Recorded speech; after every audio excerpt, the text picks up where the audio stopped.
نحمد و نصلی علی رسول الکریم اما بعد فاعوذ باللہ من الشیطان الرجیم بسم اللہ الرحمن الرحیم السلام علیکم ورحمۃ اللہ وبرکاتہ۔ بہت سارے احباب نے فرمایا کہ جگر کمزور ہے، جگر میں خون نہیں، جگر خون نہیں بنا رہا۔ ٹھیک ہے، پہلے جگر کا LFT کرا لو، ٹھیک ہے۔ اگر بلیروبن اس میں بڑھا ہوا نہیں ہے، uric acid urea blood urea کا مسئلہ نہیں ہے، صرف جگر کہہ رہے ہو کہ کمزور ہے، ویک ہے، صحیح ہے، اتنی سی بات ہے۔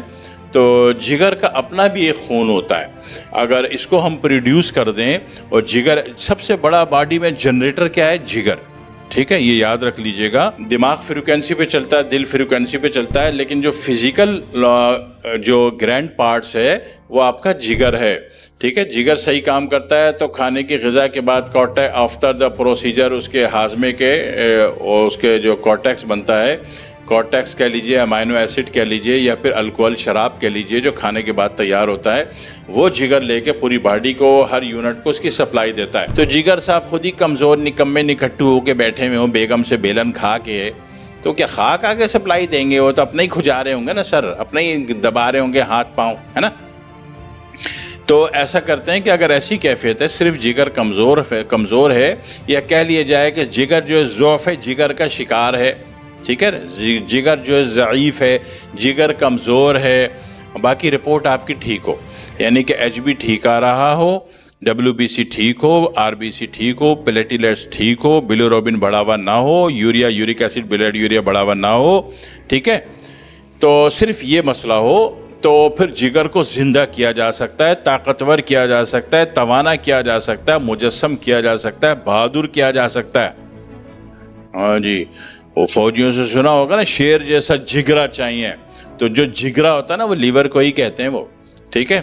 تو یہ اچھا ہو سکتا ہے، صحیح ہے، اگر یہ بیماریاں نہیں ہیں جو میں نے گنوا دیں، اگر ہیں تو ان کا علاج کر لو پہلے، ٹھیک ہے۔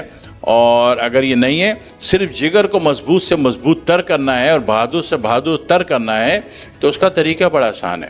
اس کا طریقہ یہ ہے کہ روزانہ نہار منہ 1 شلجم 1 چقندر، 2 طریقے ہیں بھائی۔ آپ کے پاس گرینڈر مشین ہے، بیگم جہیز میں گرینڈر مشین لائی تھی، وہ ابھی تک ثابت ہے، ٹوٹی نہیں ہے، جلی نہیں ہے، تو اس میں ان کا جوس نکال لیجئے، جوسر مشین، ٹھیک ہے، جوسر مشین میں جوس نکال لیجئے اور پی لیجئے، ٹھیک ہے۔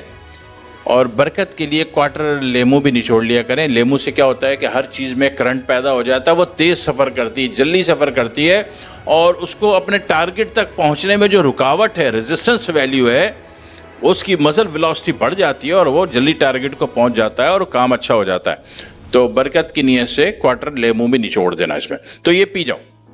ایک طریقہ تو یہ ہے۔ اور اگر آپ کے پاس بجلی آتی جاتی رہتی، جیسے آپ پاکستان میں رہتے ہوں، بجلی کا پتہ ہی نہیں، ایک بجلی کا نہیں پتہ ہوتا، ایک بیگم کا نہیں پتہ ہوتا کب شاپنگ پہ چلی جائے، کب سسرال ماں کیا چلی جائے، تو واپس آنے کو نام ہی نہیں لے رہی، ٹھیک ہے نا۔ تو جن چیزوں کا نہ پتہ ہو تو اس کا آلٹرنیٹ بھی ہونا چاہیے۔ آلٹرنیٹ بولا جوس نکالنے کا، بیوی کا آلٹرنیٹ نہیں بول رہا ہوں میں، ٹھیک ہے، میرے کو بد دعائیں پڑھوا دو بیویوں سے لوگوں کے۔ تو جوس کا آلٹرنیٹ یہ ہے کہ بھائی صبح نہار منہ جو ہے 1 چقندر درمیانے سائز کا ہو، اور 1 شلجم وہ بھی درمیانے سائز کا ہو، دونوں کو باریک کاٹو۔ اچھا، چقندر وہ کہتے ہیں خون بنانے کے لیے، تو چقندر کافی نہیں بنے گا نا خون جو بنانے کی چیز ہے اس کو ہضم ہونے کا بھی مسالہ اس میں ملانا پڑے گا نا۔ میں ایسے ہی آٹا گوندوں نہیں، روٹی پکاؤں نہیں، ایسی 2 بڑے چمچ آٹا لے کے آپ کے منہ میں ٹھونس دوں، اوپر سے پانی پلا دوں، تو آپ کا پیٹ بھر گیا؟ آپ نے 2 روٹی کھا لی کیا؟ نہیں نا۔ تو اسی طریقے سے جو خون بنانے کی چیز ہے اس کو قابل ہضم بھی بنانا ہے، ٹھیک ہے۔ تو اس لیے اس میں شلجم کا کمبینیشن کرنا ضروری ہے۔ شلجم چونکہ بہترین میگنیشیم بینک ہے، اور یہ ہضم میں مدد کرے گا، اور وہ چیز وہاں تک پہنچ جائے گی، اپنے ٹارگٹ کو اچیو کرے گی اور اپنے رزلٹ کو ڈیلیور کرے گی۔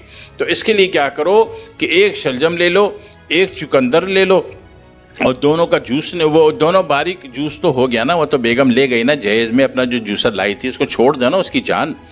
ابھی کاٹ کے باریک کاٹ کے یا کرش کر کے کدوکش کر کے اس کو ابالو 2 گلاس پانی میں، پانی آدھے کا آدھا ہو جائے، چھان لو، پی جاؤ، اور اللہ توفیق دے، رزلٹ جلدی چاہیے، کرنٹ ویلیو پیدا کرنی ہے، ٹھیک ہے نا۔ تو ایک ہوتی نا وہ انجن چلتی ہے، وہ جو لکڑی کا کوئلہ ڈالو تو کوئلے والے انجن کی ٹرین چلتی ہے نا، کراچی سے میاں چنو، ٹھیک ہے، تو وہ سلو چلے گی نا۔ اگر اسی کی جگہ میں الیکٹرک ٹرین پہ چڑھ جاؤں، کراچی ٹو لاہور، کراچی ٹو امرتسر، تو کتنی جلدی پہنچوں گا اگر الیکٹرک ٹرین ہوئی تو، ہے نا؟ تو کسی بھی اس قسم کے کسی بھی معاملات میں الیکٹرک ویلیو پیدا کرنے کے لیے تاکہ میاں چھنو جلدی پہنچ جاؤ، تو اس میں کیا کریں گے؟ کوارٹر لیمو بھی نچوڑ دیں گے. ہاں جی، اب ہوئی نا بات. پھر وہ کیا ہوگا؟ جلدی ہضم ہو جائے گا، جلدی جسم کو لگے گا. اور جگر کو گرمی کے موسم میں خاص طور پر لیمو بڑا محبوب ہے. ٹھیک ہے. ایک حدیث آپ نے بڑی عجیب سی پڑھی ہوگی. نبی اکرم صلی اللہ علیہ وسلم نے فرمایا تھا کہ جس گھر میں ترنج ہوگا، اس حدیث کا مفہوم بیان کر رہا ہوں، جس گھر میں ترنج ہوگا وہاں شیاطین یا اس کے اثرات کام نہیں کریں گے. شیاطین کے آپ کے لگے ہوئے چاروں طرف کی بیماریاں، نیگیٹو انرجی، یہ سب شیاطین ہیں. ٹھیک ہے. ہر وہ چیز جو نیگیٹو کام کر رہی ہے اور نظر نہیں آ رہی، وہ سب شیطان کہہ لو یا جن کہہ لو، کہہ سکتے ہیں، کوئی حرج نہیں ہے. تو نبی پاک نے فرمایا تھا جہاں ترنج ہوگا وہاں پہ یہ چیزیں نیگیٹو انرجی کام نہیں کرے گی. تو ابھی ترنج تو کوئی بھی کھٹا پھل ہوتا ہے عربی میں، ہے نا؟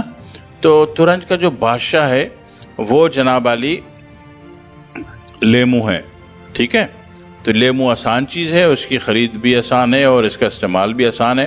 باقی کھٹے پھل بہت سارے ہوتے ہیں آپ کے پاس، انار بھی ہوتا ہے، کیوی بھی ہوتا ہے، بہت ساری چیزیں ہوتی ہیں، آڑو بھی ہوتا ہے، لیکن لیمو ذرا آسان ہے اور اس کا کرنٹ ویلیو زیادہ ہے. ایک ملٹی میٹر لے لو، کسی بھی کھٹے پھل پہ دونوں طرف اس کی دونوں پنیں لگاؤ اور اس کو جناب علی ڈی سی وولٹ پہ رکھو. اے سی وولٹ پہ چیک نہیں ہوگا، ڈی سی وولٹ پہ رکھ دو. تو سارے کھٹے پھل چیک کرو تو سب سے زیادہ جو کرنٹ ویلیو آ رہی ہے وہ لیمو پہ آتی ہے. ٹھیک ہے. اس کے بعد کیری پر آتی ہے. صحیح ہے. تو کرنٹ ویلیو جب ہم نے ساری چیزوں کی ناپی ملٹی میٹر سے، ڈی سی پہ رکھ کے ناپو گے تو اس میں اس کی ویلیو بہت زیادہ نظر آتی ہے. صحیح ہے. تو یہ استعمال کر لیجئے. جوس نکال کے پی سکتے ہیں تو اس کا بھی طریقہ بتا دیا، اور ابال کے پینا ہے تو اس کا بھی طریقہ بتا دیا. اور ابالیں گے ہمیشہ اسٹیل کے برتن پہ یا مٹی کے برتن. ابھی مٹی کے برتن میں تو ہماری نئے دور کی جو بیگمات ہیں نا، ننھی منی سی، تو ان سے تو مٹی کا برتن ڈھائیں کر کے ٹوٹ جاتا ہے. ٹھیک ہے. تو مٹی کا برتن ان کو دینے کا نہیں. روزانہ پتیلہ ہی مٹی کے ہانڈی خریدتے ہوئے آ رہے ہوگے واپسی میں. اور مٹی کے برتن والوں کو بھی اللہ توفیق دے، انہوں نے اتنا جناب علی ریٹ بڑھا دیے کہ 2 ٹکے کی ہانڈی جو 50 روپے کی نہیں پڑتی وہ جناب علی وہ 400 600 700 800 روپے کی بیچتے ہیں. پھر نئی پالش، نئے کلر لگا کے کہتے ہیں یہ مٹی کی وہ قسم ہے، یہ مٹی کو مریخ سے لائیں، یہ ہم پلوٹر سے لائیں، یہ یورینس نیپچون سے لائیں، یہ 1600 روپے کی، یہ 3200 روپے کی. تو بھائی کوئی ضرورت نہیں مٹی کے برتن کی. ٹھیک ہے. حالانکہ مٹی کا برتن انتہائی مفید ہے، لیکن وہ نئی نسل کی جو ہماری بیگمات ہیں ان سے نہیں سمجھتا، وہ پھاڑ دیتی ہیں، وہ گرا دیتی ہیں، توڑ دیتی ہیں. تو لہٰذا اسٹیل کا برتن ہونا چاہیے، الومینیم کا نہیں ہونا چاہیے، کیونکہ الومینیم کے اپنی کیمیکل افیکشنز ہوتی ہیں، وہ چیز کے مزاج کو برباد کر دیتا ہے. تو اسٹیل کے برتن میں اس کو ابال لیا آپ نے اور چھان لیا اور جناب لیمو نچوڑ کے پی گئے، تو اس سے جگر بہتری میں آنا شروع ہو جاتا ہے. ٹھیک ہے. اور جگر جب ہوگا نا تو وہ جگرا کہلائے گا. جب جگرا کہلائے گا تب کہیں جا کے آپ چاروں بیگم مل کے بھی آپ کو ڈنڈے اور بھلن ماریں گے، یقین کرو آپ کو کچھ نہیں ہوگا. آپ مسکرا رہے ہوگے بالکل ہماری طرح. میں بیچ میں کہاں سے آ گیا؟ میں بتانا چاہ رہا ہوں کہ آپ مسکرا رہے ہوں گے، آپ کو تکلیف ہنسی مذاق میں نکل جائے گی. ٹھیک ہے. گھبرائیے گا نہیں. والسلام علیکم ورحمۃ اللہ وبرکاتہ.